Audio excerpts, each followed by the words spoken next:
A Jessica Mayerly Alza la recuerdan porque siempre tenía una sonrisa, incluso en los malos momentos. Alegre. Eso sí, era muy alegre. Por eso era que ella le tenían mucha envidia, porque ella era muy alegre.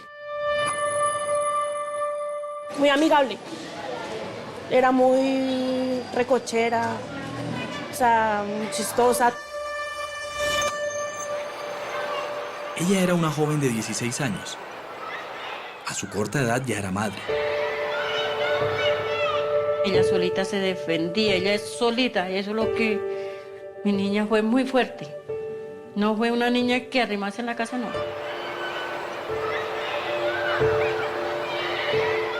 Jessica era estudiante de este colegio del sur de Bogotá. Un día sus profesoras se dieron cuenta de que no había asistido a clases. El día lunes fue el último día que yo la vi. Ese día la vi alegre, un poquito ansiosa, comiendo mucho. Yo llamé y marqué, le dije, Señor Dios mío, ¿qué le pasó a la niña? Me vine y me puse a preguntar en el barrio, que todo el mundo la conocía. No, no la hemos visto, no la hemos visto. La intensa búsqueda de la familia finalizó días después con una llamada a su mamá. Me dijeron, güey, tenga valor, tenga mucho valor.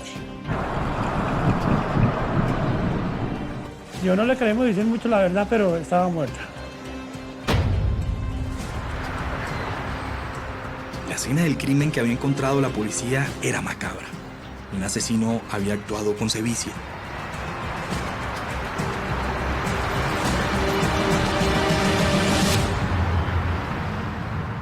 Nada usual, sino es normal encontrar un caso como este. Bueno, la maleta se encontraba envuelta con una manta, estaba un poco expuesta y se alcanzaban a ver una pequeña parte del cuerpo. Lo que más impacta obviamente es la forma como la asesinan, la forma como la cortan, pues se requiere mucha sangre. Jessica no tenía enemigos. Era tan solo una joven de 16 años. ¿Quién o quiénes estaban detrás de este brutal asesinato? Esas eran las preguntas que ahora las autoridades debían responder.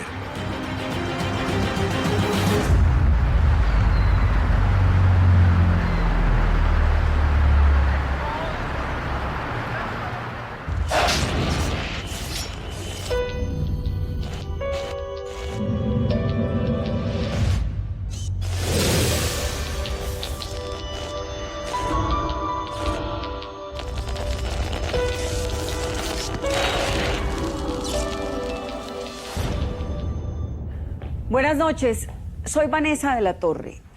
¿Quién o quiénes estaban detrás del asesinato de Jessica Mayerly Alza? Para las autoridades no es común encontrar una víctima descuartizada en una ciudad. Joven, de 16 años, soltera, estudiante, aparentemente sin enemigos. Pero había una valiosa pista, la forma como resultó muerta. Hubo sevicia, lo que significa que su asesino probablemente la odiaba. Cuando existe odio, casi siempre existe un vínculo cercano entre la víctima y el victimario. Esta noche, Juan Guillermo Mercado nos cuenta la historia de Concierto para Matar.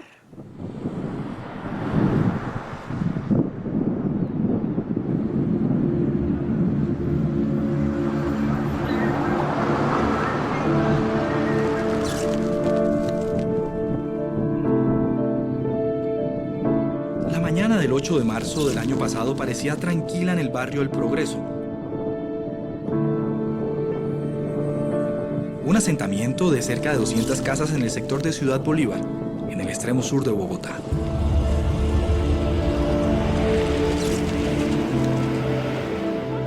Cuando los habitantes apenas se disponían a salir a sus trabajos, los gritos de uno de los residentes rompieron la calma de esta montaña de casas amontonadas.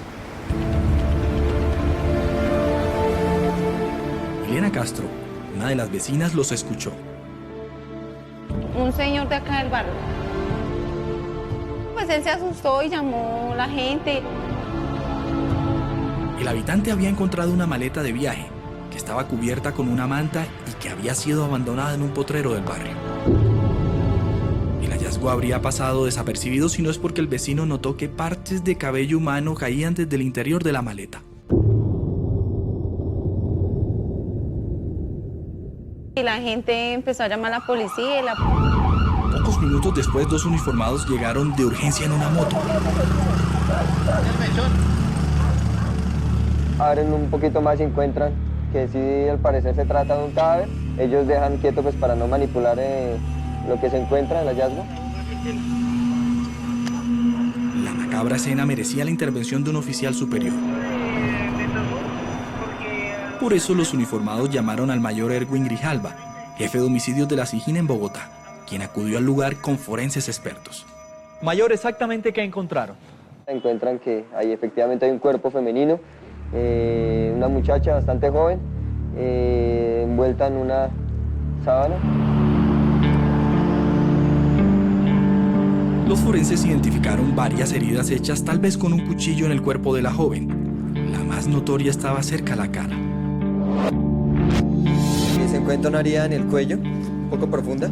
Asimismo se encuentran unas heridas que le habrían hecho en las articulaciones de sus extremidades inferiores. Ellos evidenciaron que el asesino había cortado las piernas y los brazos de su víctima. Presumimos que era con el fin de que se pudiera doblar Y así poder entrar en la maleta. Por el impacto de la escena, 10 investigadores de la policía arribaron al lugar y empezaron a tomar entrevistas. Pero más allá de informaciones vagas sobre delincuencia en el barrio o peleas entre vecinos, no había una versión que permitiera formular una hipótesis. Los uniformados tenían un problema. No había pistas. No había señales de arrastre para poder decir desde dónde habían conducido el cuerpo, entonces desde cualquier parte de la ciudad habían podido haber traído ese cuerpo. Sin embargo, a medida que los forenses avanzaban en su inspección, empezaron a aparecer indicios. El más contundente era la ropa que vestía la mujer. La única pista que tenía la policía para poder identificar plenamente el cuerpo era un uniforme que vestía la joven. Se trataba de un chaleco que además tenía el nombre completo de la institución. De inmediato, los policías se dirigieron a ese lugar. Los policías llegaron a este colegio, llamado Ismael Perdomo, ubicado en un barrio cercano a donde fue encontrado el cuerpo de la joven en la maleta. Ahí los recibió la profesora Carmen Alicia Rojas. Ella les dijo que el día anterior habían ido al colegio 2 padres desesperados porque no encontraban a su hija. Pero no pasa nada. Que era que ella no había ido a la casa, ni había venido a estudiar y que no había ido a dormir. Pues yo les comenté que ella sí había venido a hacer servicio social, que se había despedido, que se había ido más o menos como a las 11 de la mañana. Ella hablaba de la estudiante de 9º grado Jessica Mireya Alza Prieto, una efusiva joven de 16 años.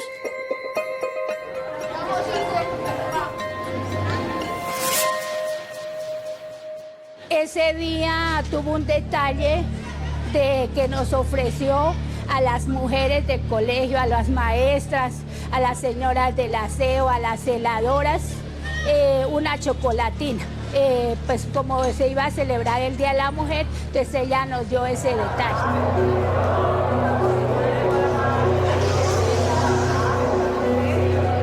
Asustada por la situación, la profesora Carmen Alicia le entregó el número de los teléfonos de los padres de Jessica a los policías.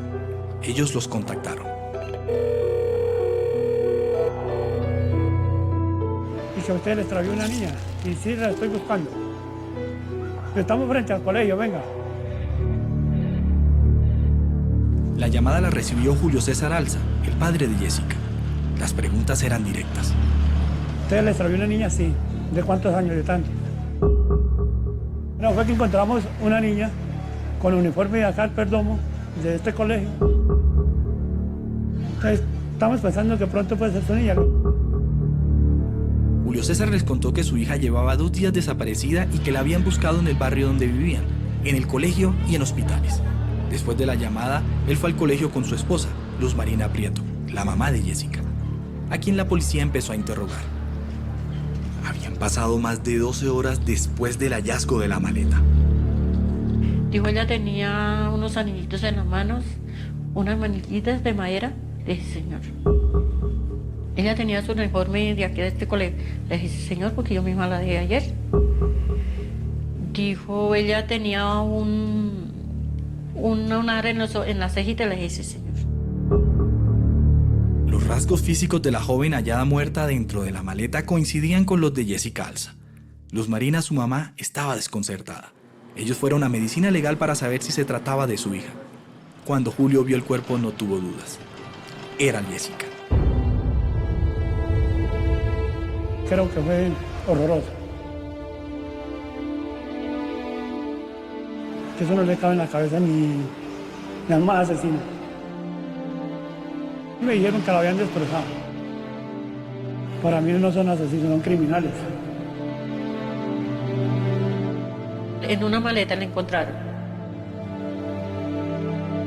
Y me le han trozado las rodillitas para poder meter en la maleta. El dolor se apoderó de Luz Marina y Julio César.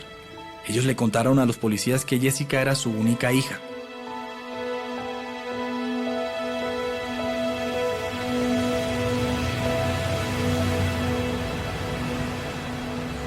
La familia vivía en el barrio El Perdomo, en el sector de Ciudad Bolívar.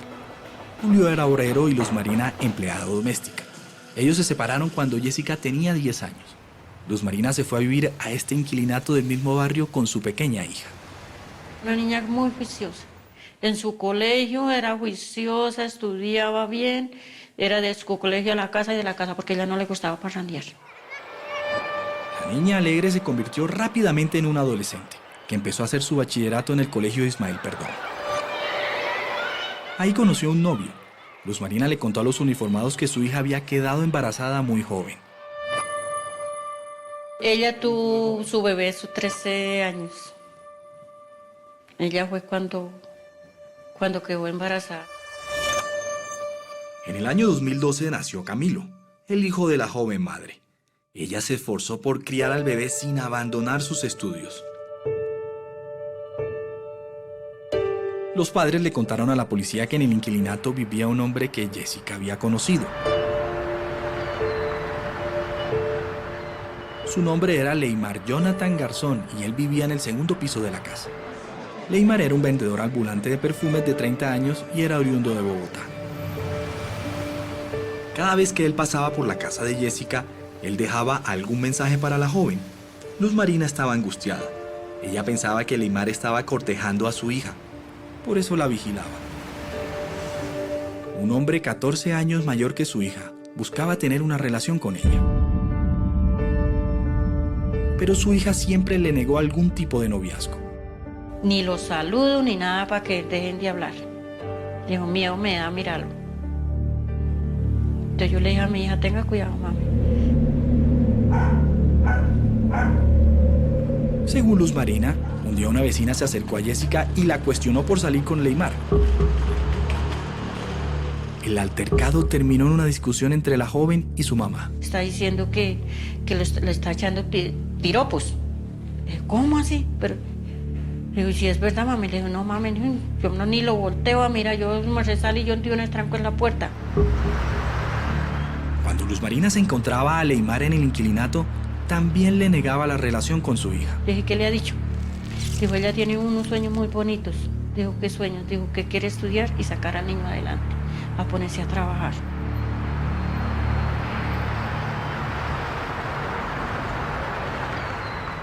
Una semana después del hallazgo de la maleta, la policía recibió el reporte de la necropsia del cuerpo de Jessica. El examen mostró que la joven recibió múltiples heridas con arma blanca y que había sido torturada antes de su muerte. Cuando hay de pronto tanto sevicia en la manera como cometen los hechos, uno puede presumir de que hay cierto vínculo con la víctima, donde puede presentarse un tema que sea pasional. ¿Sería que Leymar, el hombre que pretendía a Jessica, tenía algo que ver con la muerte de la joven? La policía inmediatamente buscó a Leymar en el inquilinato. Él aseguró que el día que desapareció Jessica no estaba con ella. Leymar también dijo que no había visto a la joven ni había tenido contacto. La policía volvió al barrio El Progreso donde fue encontrada la maleta. El lugar quedaba no muy lejos del inquilinato donde vivía Jessica. Ahí varios testigos le contaron a los investigadores que sí habían visto a la joven el día que desapareció. Una de las testigos era esta mujer. A mí se me vino a la cabeza que una colegiala ahí por acá cerca yo había visto ahí en esa casa. La testigo había visto a Jessica entrar a la casa un día antes del hallazgo del cuerpo, sobre las 5 de la tarde. La casa quedaba a menos de 20 metros de donde fue encontrada la maleta. La policía buscó al dueño de la casa. Los uniformados establecieron que la dueña era Esperanza Contreras, una polémica mujer de 60 años. La policía supo que Esperanza era conocida en el barrio porque había tenido 14 hijos. Ahora los investigadores debían establecer qué estaba haciendo Jessica en la casa de esta mujer. Y ellos estaban consumiendo alcohol, mucho alcohol estaban consumiendo ellos ahí, y la niña está con el uniforme. Y con Andrea había venido ahí. La Andrea de la que la testigo habla es Andrea Alexandra Valdés Contreras, una de las hijas de Esperanza. Ella tenía 21 años y era esteticista. ¿Pero qué hacían Andrea y Jessica juntas en esa casa? Excelente amiga, ella me parecía bien, una excelente persona, tal vez, no sé, por el criterio que tenía, que me gustaba, que a ella le tenían respeto, entonces, no sé, me gustaba la forma de ser de ella, nos volvimos muy íntimas amigas. Esa amistad empezó 8 meses antes, cuando Andrea arrendó un apartamento en el inquilinato donde vivía Jessica. Ellas tenían varias cosas en común. La primera era que tenían hijos de la misma edad. Yo la veía a ella que todavía no le había dado almuerzo al niño, entonces yo le decía, suba y hacemos almuerzo ahí en la terraza mía. Y hacíamos almuerzo y le dábamos almuerzo a los niños, los acostábamos a dormir. Nos poníamos a hablar de cosas de ella, de cosas mías, de, no sé, noviecitos que ella me presentaba, así. Nos dábamos mucho la mano.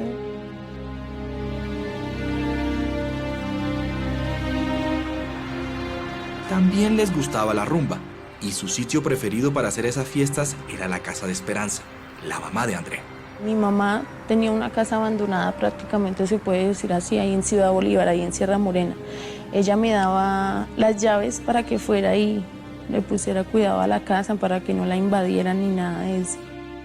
Esa casa, por decirlo así, con Jessica la cogíamos de descontrol. Descubrir la amistad de Jessica y Andrea llevó a la policía a conocer una relación que cambiaría el curso de esta investigación. Andrea no había arrendado el apartamento solo para ella y su hija. Ella había llegado al lugar con su esposo. Su pareja era Leymar Jonathan Garzón, el mismo hombre que pretendía a Jessica.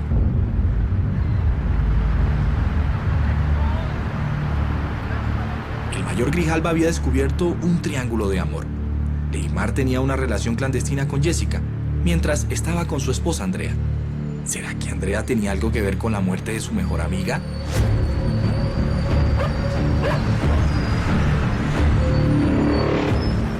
¿La primera sospechosa siempre fue Andrea?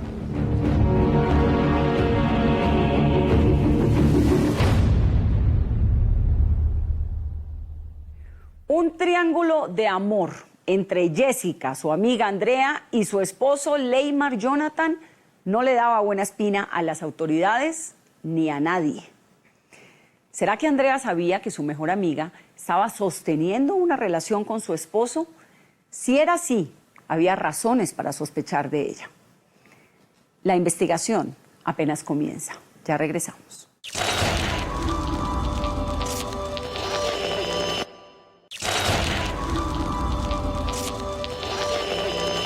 ¿Dónde podía estar Andrea Alexandra Valdés Contreras? Ella es la sospechosa número 1 de matar a Jessica Mayerly, pues ya se pudo establecer que entre ellas y Leymar Jonathan, el esposo de Andrea, había un triángulo de amor. Por otra parte, las autoridades dudaban de que una sola persona pudiera descuartizar el cuerpo de Jessica, meterlo en una maleta y llevarlo hasta el caño donde fue encontrado. Pero primero tendrían que capturar a Andrea Alexandra. Así continúa la historia de Juan Guillermo Mercado.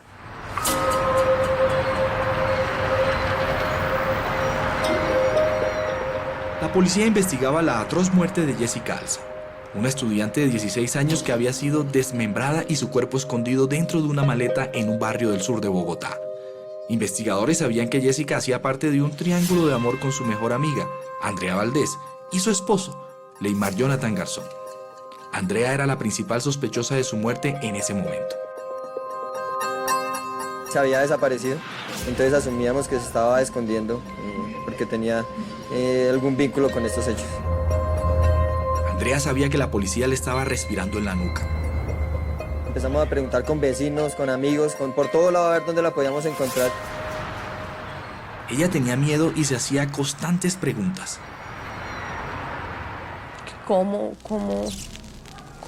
me fue a pasar eso? ¿Cómo ella? ¿Por qué? 2 días después, la policía pidió una orden a un juez para capturar a Andrea. Lo que no sabían era que ella ya había decidido entregarse. Yo estaba dispuesta a comentar lo que había pasado.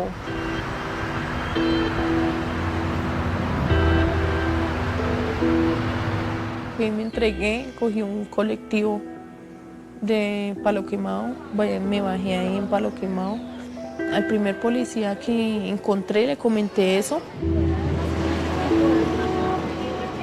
Andrea fue trasladada a esta sala de los juzgados de Palo Quemado en Bogotá, donde fue interrogada por el investigador del caso, el mayor Erwin Grijalva.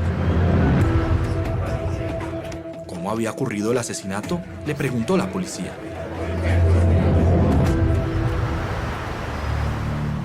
La versión que dio Andrea era que el lunes 8 de marzo de 2014, el día que desapareció Jessica, la joven estudiante fue a buscarla a su apartamento del inquilinato.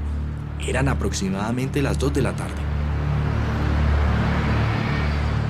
Ella me llama y nos encontramos ahí en la esquina. Ella me llama y me dice, Cuquito, ¿sabe qué, mamita? No aguanto más, la voy a desenchavar.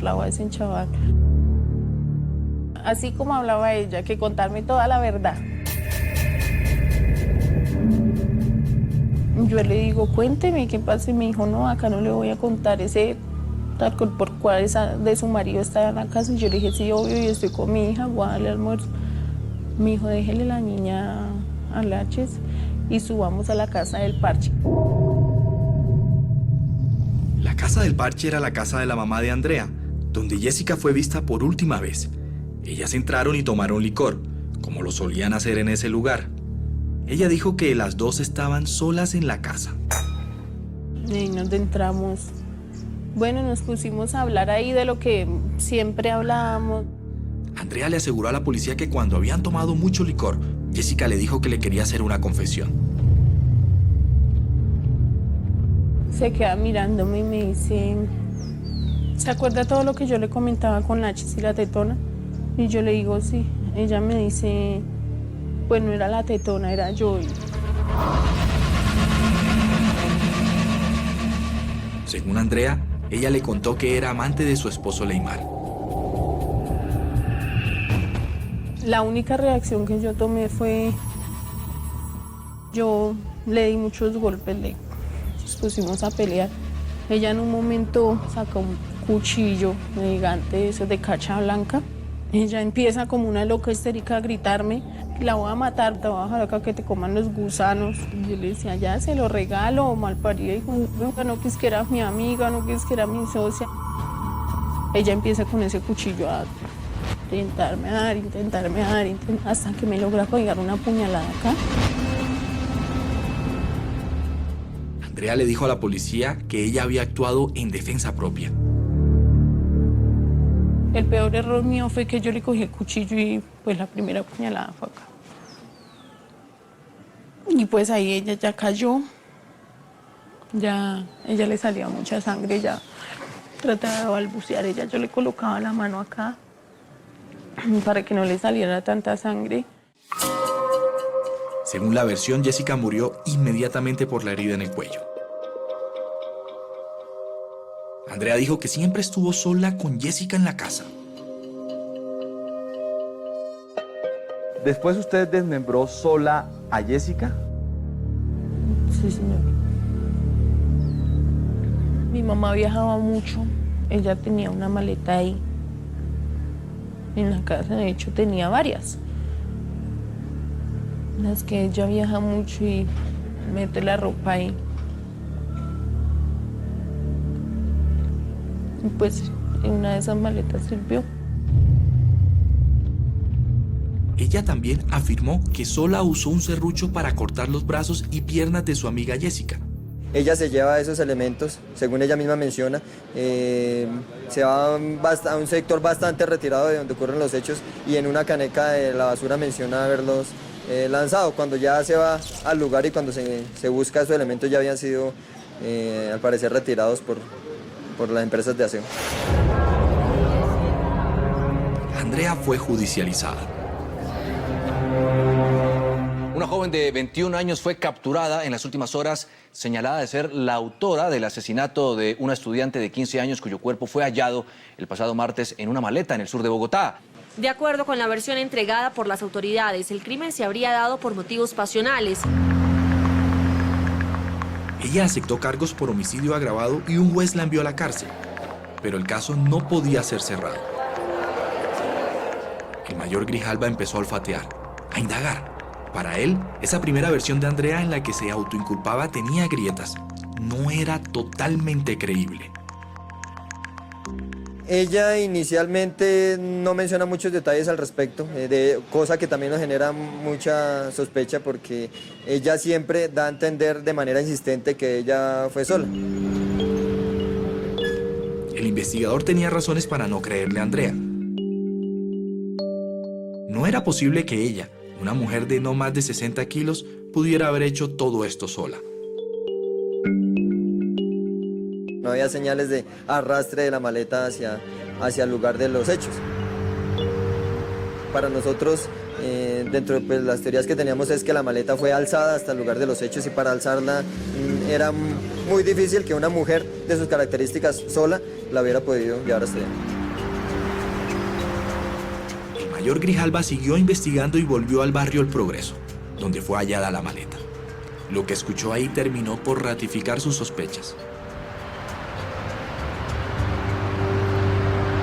A los tres los vi con ella ahí sentados ahí en esas matas que hay afuera. Yo los vi a ellos todos ahí. Con esta versión el policía podía demostrar que Andrea no estaba sola el día del crimen. Ahora su meta era identificar a las personas que la acompañaban en la casa ese día.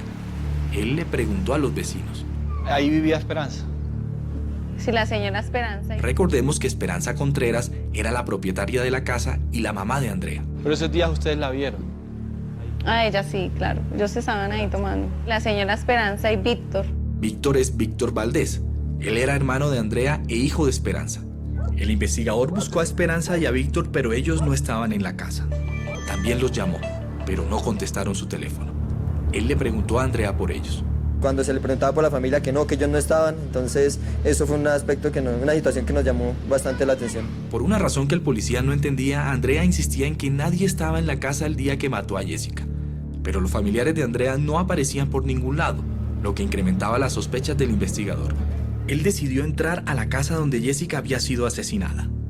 Lo que hicimos fue de inmediato solicitar una orden de allanamiento para realizar la inspección a esta casa. 2 días después, la policía entró a la casa abandonada donde Andrea había asegurado que sola asesinó a Jessica. Hacer un procedimiento con luces forenses para tratar de identificar si habían restos biológicos.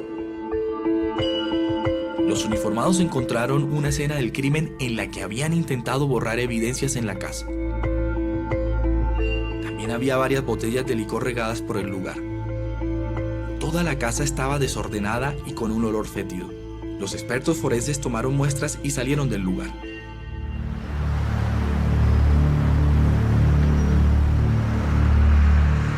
día después las muestras fueron enviadas a Medicina Legal. Había que esperar una semana para la entrega de los resultados y para que la policía pudiera confirmar si Andrea estaba o no acompañada en la casa el día del crimen.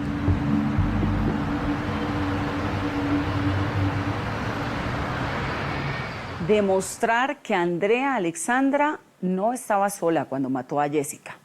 Demostrar que hubo cómplices. Esa era la meta de la policía y ahora tienen literalmente la llave para hacerlo.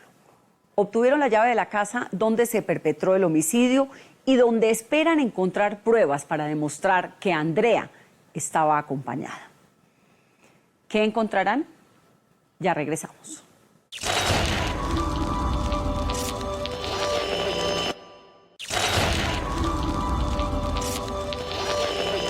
La meta de la Fiscalía es demostrar quiénes, además de Andrea, estuvieron detrás de la muerte de Jessica Mayerly. Sospechaban que ella no estaba diciendo la verdad cuando señalaban que era la única homicida. Era poco probable que una pequeña mujer hubiera podido ejecutar semejante crimen sola, pero para los investigadores la tarea no sería fácil. Tendrían que comprobar que el día del crimen los otros sospechosos estaban allí y que participaron en él. Ahora Juan Guillermo Mercado nos trae el explosivo final de esta investigación. ¿Concierto para matar?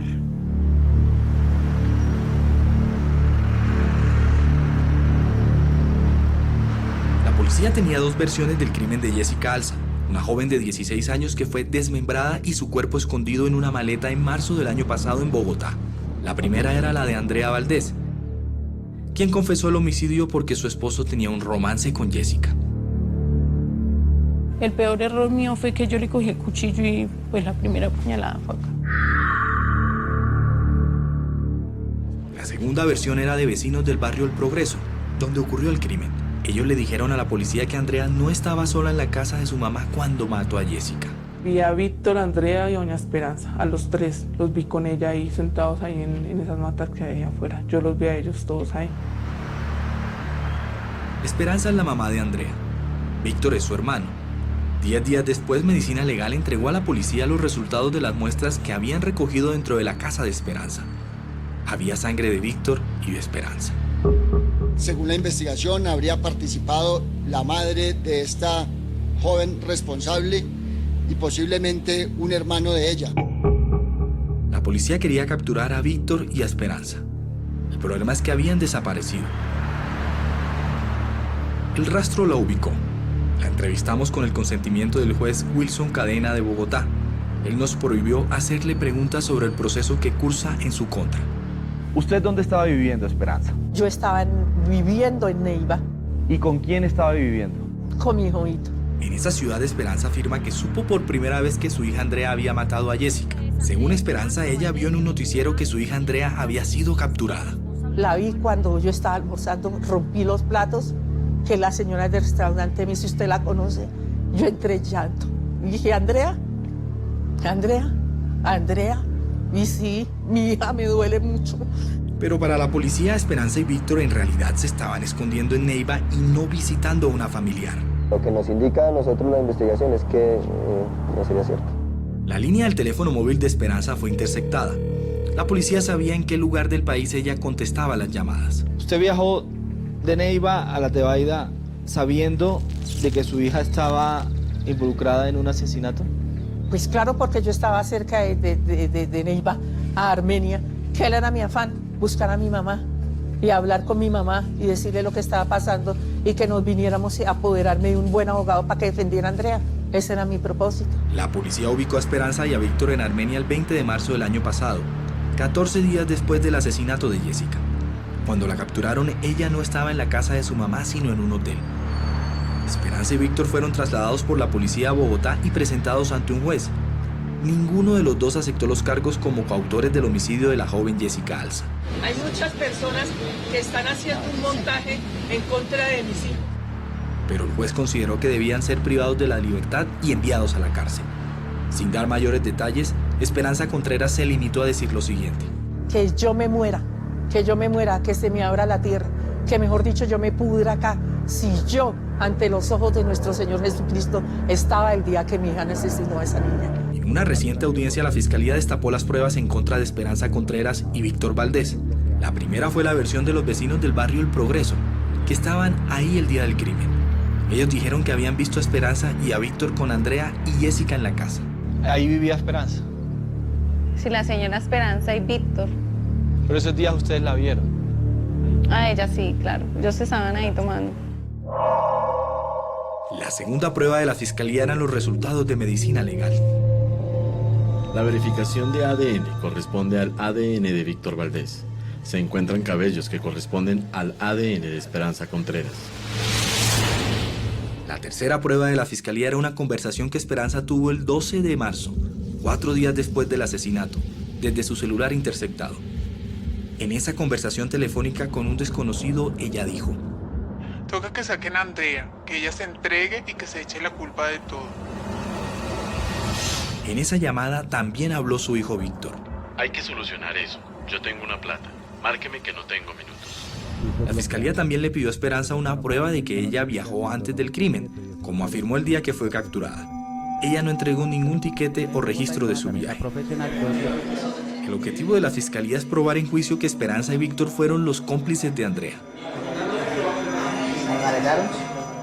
Buenas tardes, su señoría. Me presento. Mi nombre es Andrea Esperanza Valdés Contreras, con la cédula 1024-552-673 de Bogotá. Ella fue condenada el pasado mes de marzo, un año después del crimen de su amiga Jessica Alza. Condenar a Andrea Esperanza Valdés Contreras, identificada con cédula 1024-5526-783, a la pena principal de 345 meses de prisión como autora responsable del delito de homicidio agravado, conforme a las consideraciones hechas en precedencia. Andrea Alexandra Valdés lleva 15 meses recluida aquí en la cárcel de Buen Pastor de Bogotá. Ella fue condenada a 25 años de prisión y por tratarse del homicidio de una menor de edad no tiene ningún tipo de beneficio. Sin embargo, ella decidió romper su silencio y hace poco Andrea le entregó una versión a la Fiscalía en la que dice que no cometió el crimen sola.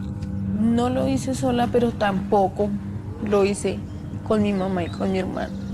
Eso es mentira y ante los ojos de Dios. Con una Biblia en mi mano lo puedo jurar. Ella aseguró en una declaración bajo juramento que buscó una persona después de que mató a Jessica. Yo no quería dejarle un problema en la casa a mi mamá. Me cambié la ropa porque estaba muy ensangrentada. La mano, todo, este brazo se me ensangrentó y mi ropa. Decidí bajar ahí al Perdomo y comentarle lo que había pasado. El papá de mi hija. Yo lo único que le decía era que fuéramos, que me ayudara a hacer algo, que yo no quería dejarle ese problema en la casa a mi mamá. Él me dice que no, que tranquila. Andrea afirmó que llamó a su esposo Leymar Jonathan Garzón. Entramos y él la ve y lo único que me dice es váyase para la otra pieza.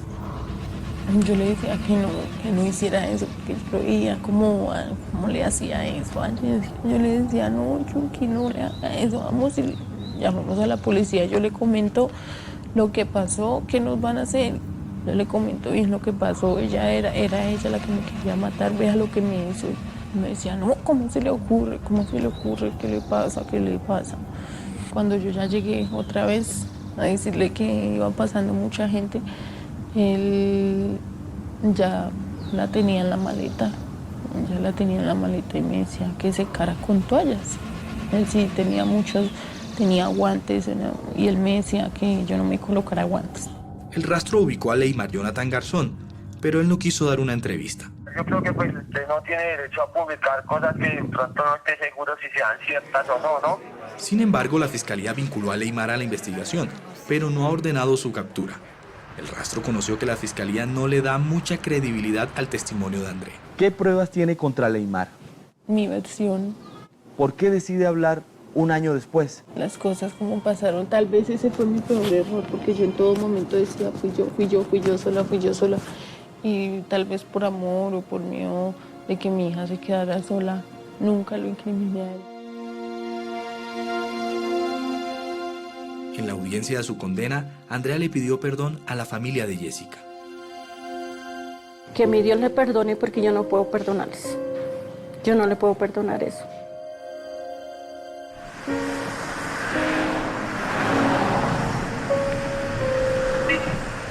Luz Marina Prieto todos los lunes visita a su hija en el cementerio del sur de Bogotá.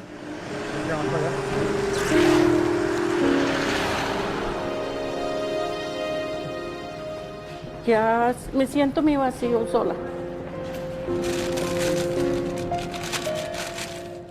Ya mi corazón sigue vacío porque ya no, la niña no me la va a regresar nadie.